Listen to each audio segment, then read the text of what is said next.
Bonjour à tous, c'est Pauline, l'école citadine, j'espère que vous allez bien. Aujourd'hui, je vais vous faire une petite vidéo, les 5 trucs et astuces pour réduire sa consommation d'électricité.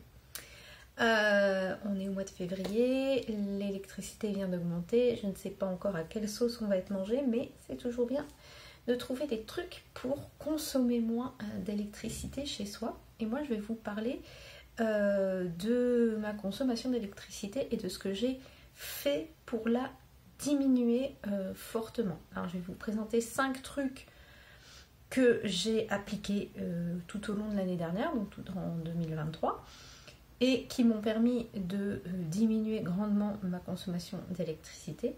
Et 3 trucs que l'on conseille souvent de faire et que je n'ai absolument pas fait.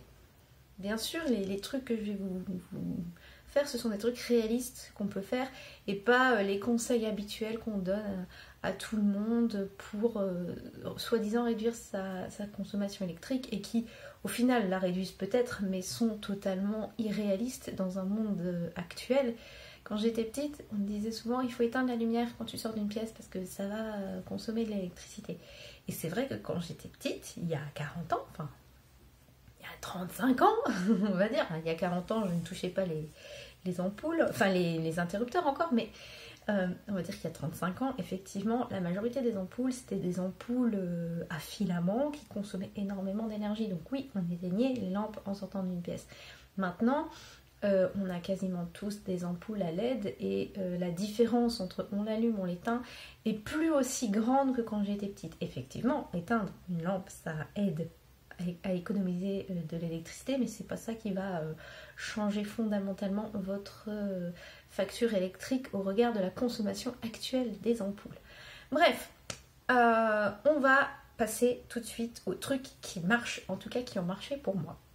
Je pars du principe que vous êtes comme moi dans un appartement tout électrique. D'accord? Évidemment, si c'est pas le cas, prenez ce qui vous convient et puis laissez ce qui ne vous convient pas. Puis même si c'est pas le cas, je ne donne pas, je n'ai pas la science infuse et je ne donne pas des conseils comme des mantras. C'est vous prenez ou pas, c'est votre problème. Moi, je vous explique ce qui a marché dans ma réduction de consommation d'électricité. Donc, les 3 points importants quand on est en tout électrique comme moi, c'est le chauffage, l'eau chaude sanitaire et la cuisine. Ce sont les 3 plus gros consommateurs d'énergie en électrique. Voilà. Ailleurs aussi, mais là on parle de l'électrique. La première chose que j'ai faite, c'est que je n'allume pas le chauffage. Alors ça fait des années que je n'allume pas le chauffage. Ça évite évidemment de consommer énormément d'électricité. Je me rends compte tout à fait que ce conseil n'est pas forcément possible pour tout le monde. Moi, j'habite dans un appartement qui est plutôt récent, qui a une certaine isolation. Alors, je ne vais pas dire que c'est la meilleure isolation du monde, mais il y a une isolation. Et si vous voulez, il est fait de telle sorte que je n'ai qu'un seul... C'est une sorte de pavé, mon appartement, et il n'y a qu'un seul mur qui est sur l'extérieur.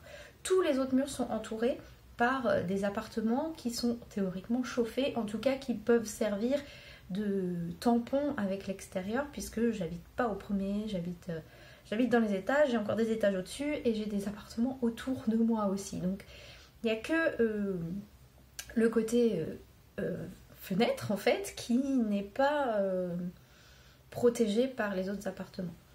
Votre appartement, il sera peut-être pas dans ces conditions-là, et je sais très bien, moi, l'appartement dans lequel j'habitais il y a une dizaine d'années, celui qu'on avait avant de venir s'installer ici, on n'aurait jamais pu ne pas chauffer. Jamais. Voilà. C'était pas isolé. Alors je suis désolée, mais 1 cm de lame d'air entre le mur de briques et le placo, c'est pas une isolation. En tout cas, pas au regard des normes actuelles. Voilà. Il y en a qui vont dire, mais si, c'est une isolation. Mais non. Des doubles vitrages premier prix plastique, pour moi, ça n'est pas une isolation. Surtout depuis que j'ai des doubles vitrages argon, là, qui sont top du top, et franchement, on voit bien la différence entre les deux. Alors, évidemment, ne pas mettre le chauffage, ça ne va pas être possible pour tout le monde. Le réduire, Souvent les gens font ça, ils réduisent, ils ne chauffent que quand ils sont là ou tout ça. Ça peut être possible. Après, je ne dis pas que je ne mets jamais le chauffage. Ça m'arrive quand on est malade, par exemple, si on a un beau rhume, une grippe ou tout ça, bah, je vais mettre le chauffage quand même pour avoir une impression de chaud autour de moi quand je sors du lit ou voilà. Mais vraiment, c'est uniquement quand je suis malade ou que mes enfants sont malades, je leur mets le chauffage dans la chambre et puis voilà. Et je mets également le chauffage genre une demi-heure les jours où on va prendre on fait notre toilette, on fait toute la famille fait la toilette au même moment, enfin, pas au même moment, mais les uns à la suite des autres, ce qui nous évite pour le truc 2 d'avoir à faire chauffer de l'eau chaude sanitaire tous les jours. Et bref, je mets le chauffage là actuellement parce qu'il fait froid, qu'on est en hiver et que si je ne mets pas le chauffage dans la salle de bain, eh bien l'eau refroidit très très très vite. On est glacé quand on sort du bain et du coup eh ben, on n'est pas bien. Donc je mets le chauffage 2 fois une demi-heure par semaine, les 2 jours où on prend notre bain, voilà, c'est tout. Et je ne chauffe pas le reste de l'année et le reste de la semaine. Évidemment, comme je l'ai dit, encore, je répète, ça n'est pas forcément possible partout. Mais c'est une chose qui ne fait pas augmenter parce qu'en fait, comme on n'a jamais chauffé, presque jamais, peut-être que la première année on a chauffé, puis après on s'est rendu compte que c'était pas tellement utile, ça ne fait pas augmenter notre consommation électrique et donc notre facture. Je pense à une chose aussi, l'appartement dans lequel j'habitais avant, donc c'était une catastrophe au niveau isolation, c'était une catastrophe au niveau architectural, c'est-à-dire que la chambre était en porte-à-faux sur un parking, donc on était complètement pas isolé du tout, on n'avait aucun mur mitoyen, enfin on n'était pas chauffé par en dessous, rien du tout, et c'était d'une humidité mais telle qu'on était obligé de chauffer et on était obligé d'avoir un déshumidificateur. Donc peut-être que si un jour vous pensez à changer de logement, pensez à est-ce que je peux couper le chauffage en hiver ou pas. Parce que si votre appartement en hiver il est très mal isolé et qu'il est très humide, effectivement vous n'allez pas pouvoir couper le chauffage, il va falloir chauffer de toute manière. Parce que l'humidité c'est pire que de ne pas chauffer.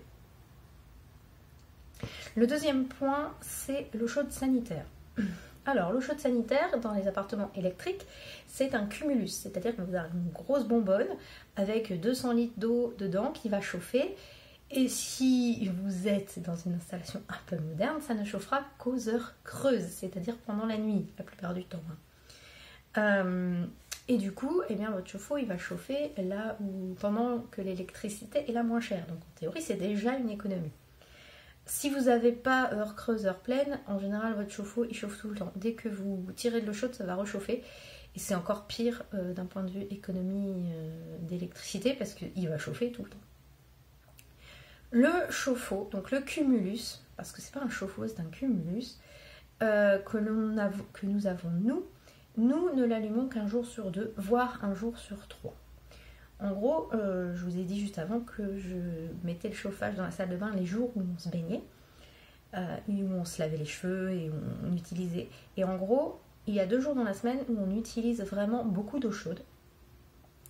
Donc le mercredi et le dimanche, si vous voulez savoir. C'est les jours où on se lave vraiment de la tête aux pieds avec plein d'eau chaude. Les autres jours, on fait ce qu'on appelle une toilette de chat avec un petit gant de toilette. Ça marche très très bien. Et du coup, on ne fait chauffer le cumulus électrique que la veille. C'est-à-dire que le mardi soir, je le mets en normal. Il va chauffer toute la nuit. Et le lendemain matin, quand on repasse en heure pleine, il va arrêter de chauffer et moi je vais le couper. C'est-à-dire que je vais couper le cumulus et du coup il va arrêter de chauffer. Dès qu'il passera en heure creuse, il ne chauffera pas. Il va rester avec l'eau qu'on aura chauffée le mardi. Donc le mercredi, on va utiliser de l'eau. En général, le jeudi, on finit le reste d'eau chaude et le jeudi soir, on rallume le chauffe-eau pour qu'il puisse chauffer pour avoir un petit peu d'eau chaude pour le vendredi, le samedi, et le samedi on le rallume pour avoir de l'eau chaude le dimanche. Grosso modo c'est ça. Il y a des sites internet que vous allez trouver, des forums qui t'expliquent par A plus B que que le chauffe-eau chauffe tous les jours ou que le chauffe-eau chauffe un jour sur deux, c'est la même chose. Ça, ce sont des calculs théoriques. Parce qu'aucun cumulus ne conserve à température l'eau en permanence. Même si tu tires pas d'eau, ça va quand même diminuer en température. Et du coup, la nuit suivante, il va quand même chauffer. Alors que tu n'as consommé 0 litre d'eau chaude, ça va quand même chauffer, donc ça va quand même consommer. Ce qu'il faut bien comprendre, c'est que quand on coupe son chauffe-eau un jour sur deux, eh ben, on va économiser un petit peu. Tous les 2 jours, vous allez économiser un petit peu d'énergie. Et je vous assure qu'à la fin de l'année, vous allez voir la différence. Je vous invite à faire l'expérience. Coupez votre cumulus un jour sur deux. Vous verrez que vous aurez assez d'eau chaude, enfin, sauf si tous les jours vous videz votre cumulus. Évidemment, si vous avez un cumulus de 50 litres et que vous utilisez 100 litres d'eau chaude tous les jours, ça ne va pas marcher. Mais en général, c'est suffisamment bien fait pour que vous ne consommiez pas vos 200 litres d'eau chaude sur la journée. Donc vous pouvez les consommer sur 2-3 jours. Et voilà, vous n'avez pas besoin d'avoir une eau hyper bouillante pour faire la vaisselle. Voire vous pouvez faire la vaisselle à l'eau froide. Moi personnellement je supporte pas ça, mais il y a des gens qui le font. Vous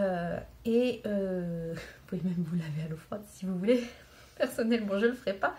Mais coupez votre cumulus un jour sur deux, vous verrez à la fin de l'année vous allez avoir économisé beaucoup d'électricité. Vraiment.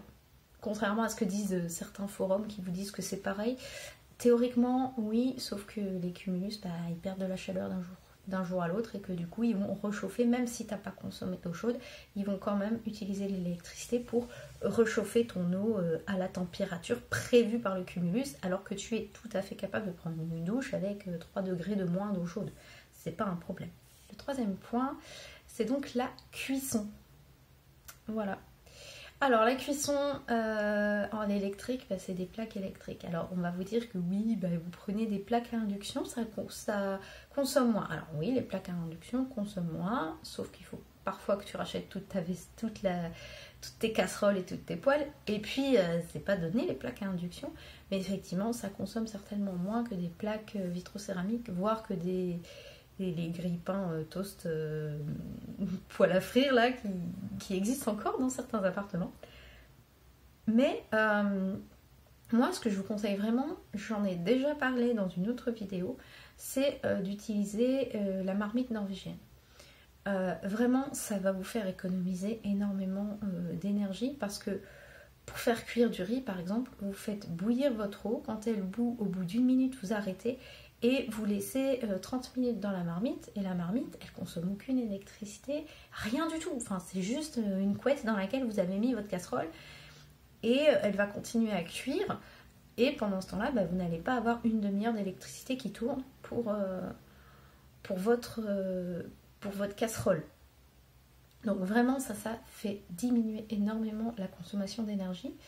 Et ce que vous pouvez aussi, c'est optimiser. C'est-à-dire que si vous allez utiliser votre four, faites plusieurs choses en même temps. Parce que le temps que le four chauffe, que vous mettiez dedans et que vous ressortiez, voilà, il faut optimiser ces cuissons. Utiliser une plaque qui a déjà chauffé pour faire cuire autre chose.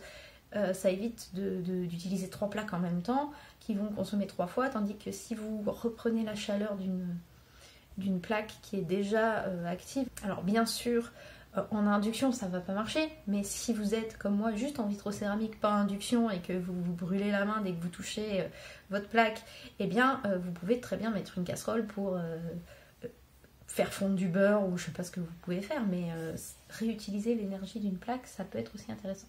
En tout cas, moi je vous conseille vraiment d'investir, entre guillemets, puisque moi je l'ai faite avec des vieilles couvertures et une vieille caisse en bois, donc vraiment j'ai mis aucun argent dedans, dans une marmite norvégienne. Le 4e point, on va sortir un petit peu des 3 points chauffage, eau chaude et cuisson, et en même temps pas tellement. C'est de supprimer tous les appareils énergivores. J'ai diminué énormément ma consommation d'électricité et je vais vous montrer, ça c'est mon graphique de l'année dernière. Vous voyez toute l'année la consommation d'électricité, donc Tout ce qui est rouge, c'est au-dessus de la limite qu'on s'était fixée, qui était de 45 000... non, 45 000. 4500 kWh, pardon, excusez-moi. Et donc, vous voyez, bon, bah, en hiver, on chauffe un peu plus, et en été, on chauffe un peu moins, c'est normal. Mais regardez bien, ici, c'est le début de l'année. Et là, vous voyez, mon lave-vaisselle est tombé en panne. Voilà. Vous voyez la différence, on est passé de je dépasse très très souvent à je dépasse plus du tout. Quasiment plus. Il y a quand même des jours, des semaines où on a fait un peu plus de lessive ou de cuisson, mais voilà. Utilisez des appareils qui nous semblent plus écologiques et qui en fait sont extrêmement énergivores. Je pense donc au lave-vaisselle, parce que moi ça a été prouvé par A plus B qu'en supprimant le lave-vaisselle, puisqu'il est tombé en panne, on avait une moindre consommation d'énergie. Je pense aussi au sèche-linge. Je pense aussi aux friteuses électriques. Je pense aux grille-pains. Les grille-pains, ça consomme énormément. Si vous avez un four, vous n'avez pas besoin d'un grille-pain en fait. Votre four, il peut très bien faire. En plus, il peut faire plus que 2 tranches à la fois. Donc, ça peut être un peu plus efficace. Mais franchement, arrêtez d'utiliser des appareils très énergivores tous les jours. Je ne dis pas qu'il faut supprimer votre sèche-linge ou votre lave-vaisselle, mais si vous utilisez votre lave-vaisselle 2 fois par jour, 2 fois par jour, il va devoir chauffer l'eau. Et un lave-vaisselle, ça se fait pas à froid. Voilà, contrairement au lave-linge. Et là, on passe au 5e point. Le 5e point pour réduire sa consommation d'électricité, c'est faire toutes vos lessives à froid. Et quand je dis à froid, c'est pas 20. Parce que moi, ma machine, la première température, c'est 20. Je peux supprimer et elle ne chauffe pas du tout. Et elle va tout de suite consommer beaucoup moins d'énergie que une machine que vous allez faire à 30, 40, 50, 60, 90. Parce qu'il va falloir chauffer l'eau et que l'eau chauffée dans un appartement tout électrique, elle est forcément chauffée à l'électrique. Et ça va vous faire monter votre consommation d'énergie. Voilà, donc faire votre lessive à froid. Franchement, sauf si vous avez vraiment des vêtements qui sont tout le temps très très sales, qui ont besoin d'être désinfectés, vous n'avez pas besoin de faire des machines à 60 ou 90 degrés. Enfin, je veux dire, vous faites à 90 degrés quand vous êtes malade et qu'il faut désinfecter le drap dans lequel vous avez vomi, quoi. C'est pas, faut pas faire ça pour les draps de tous les jours. Ça ne sert absolument à rien. Il faut savoir qu'il y a des pays, je pense au Japon, alors c'est pas le pays le plus vertueux en termes écologiques, mais au Japon, les machines ne lavent qu'à froid. Il n'y a pas de programme autrement qu'à froid. Et ça lave très bien. Voilà.